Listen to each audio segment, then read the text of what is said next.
Well, ladies and gentlemen, so welcome to our Planets Through Nakshatra series of the week, which is Venus in a Vishaka Nakshatra.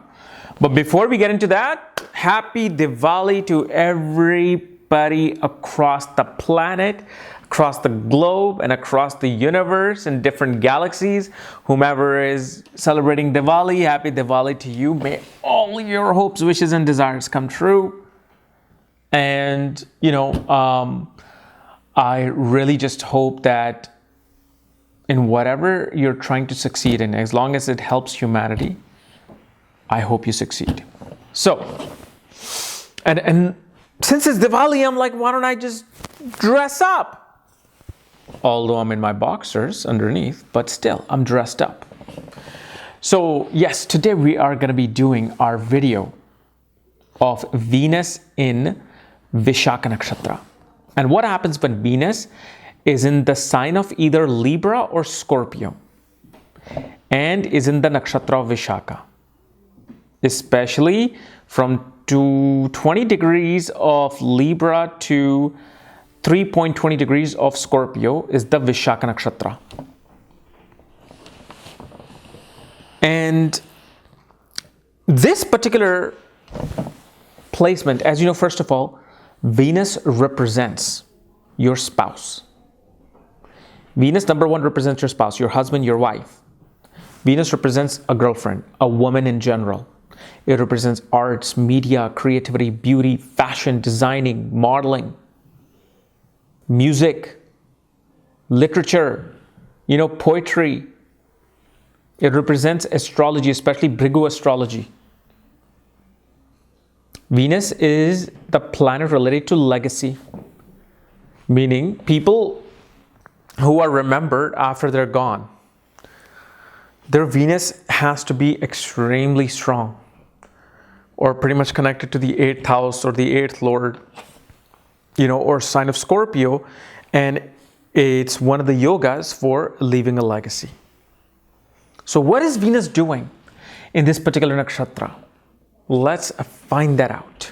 So Venus in the Vishaka Nakshatra. See, Vishaka is a nakshatra which is ruled by two deities, Agni and Indra. And this represents the duality in the Vishaka Nakshatra. This represents the symbolism of Vishaka is actually represented by a tree with two separate branches. So the branches are being separated. And this represents within the mind, within the head of a person, two different directions. So whenever Venus comes into Vishaka Nakshatra, most definitely a person will have a spouse with a split personality. Whether you can call them like a little bipolar, ADHD, ADD, maybe schizophrenic. But most of the time, obviously, they're not going to be schizophrenic because there's so many Vishaka people. What happens is that they always have two things happening in their mind. There's like twins sitting in the body. 1 minute, they're saying, I want to go to vacation Bahamas. And everything is decided. Within 5 minutes, they'll be like, you know what? No. Let's go to Hawaii. I want to go to Hawaii.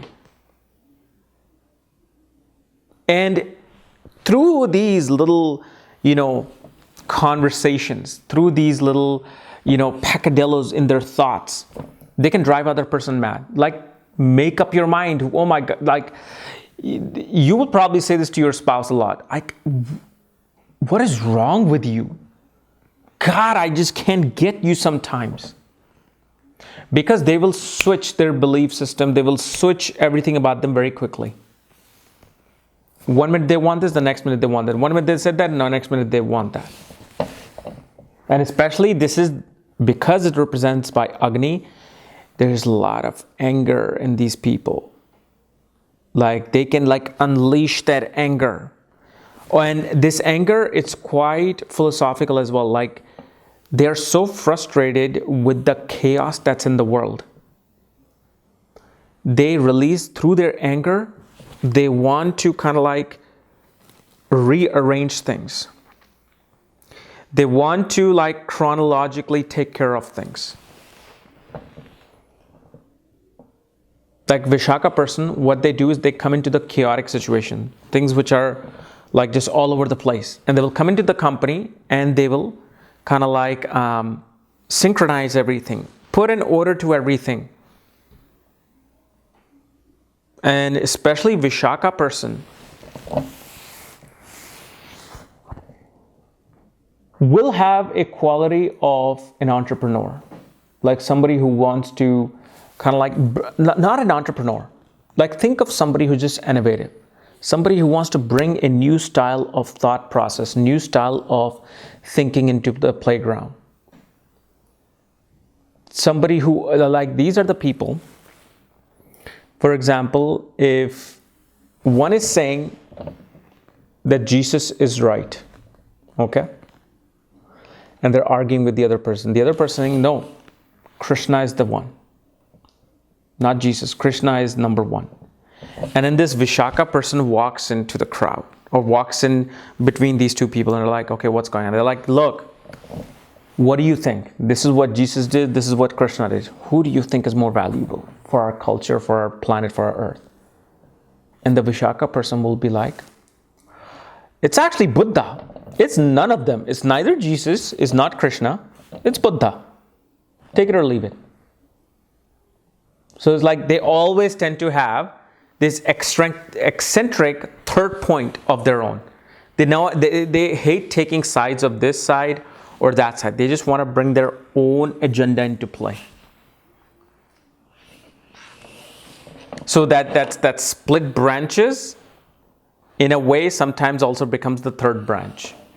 And especially Vishaka is a nakshatra that has personified a great war. So in lives of your spouse, they will fight a great war. They'll fight a great war and they will win. It's kind of like that nakshatra of Purva Shada, Uttara Shada, Magha. Like this is like the nakshatra related to victory, but victory through fight, through spilling blood. So naturally in your spouse's life, and now here's the thing, Venus can represent you, of course, it can represent you in a way. If let's say Venus is your Atma Karka. If let's say Venus is your ascendant lord. Or if Venus is your Yoga Karka. Then yes, it can definitely represents you. It represents your choices. It represents your, ability to love something and choose something. So obviously, as having Venus and Vishaka, you have the hardest time choosing between two people. It's like your life always comes down to two decisions. Like, what do I do? I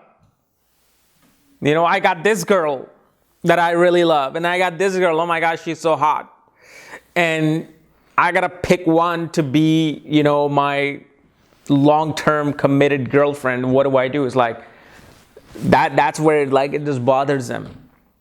Like for them, it's not like, okay, I want that one thing, and that one thing is something I want, because as soon as they try to go to that one thing, there's something else, and they're like, oh man, I know I came for that, but I want that. So that's what happens with Vishaka. Now, obviously, looking at the padhas of Venus, looking at where Venus is placed, the aspect on Venus. I mean, you can have a truckload of information with the Vishaka. Okay.